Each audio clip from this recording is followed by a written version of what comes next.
La verdad que es una gran alegría estar aquí, porque con este grupo no nos une solo una amistad, nos une algo más. La verdad que creo que mucho más. De hecho, llevamos más de 15 años de amistad y para nosotros estar aquí hoy es un día muy emotivo. Gente de la que estaba en el grupo que ya no está, que sabemos que están aquí, que ayer compartimos la noche, gente nueva, pero son 50 años, son muchos y es muy bonito que se pueda celebrar.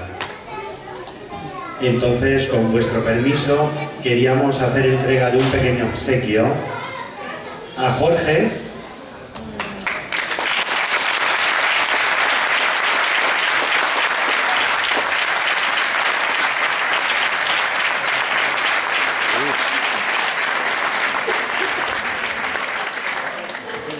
El grupo le quiere hacer un pequeño obsequio por sus años de dedicación, gracias a los cuales nosotros conocimos a él y a toda la gente que estaba en ese momento.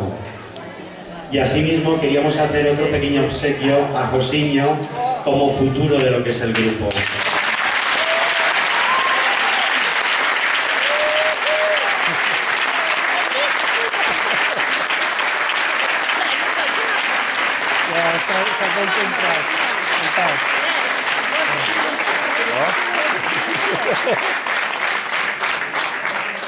Pues nada, vamos con vosotros, esperamos que os guste y muchas gracias por invitarnos.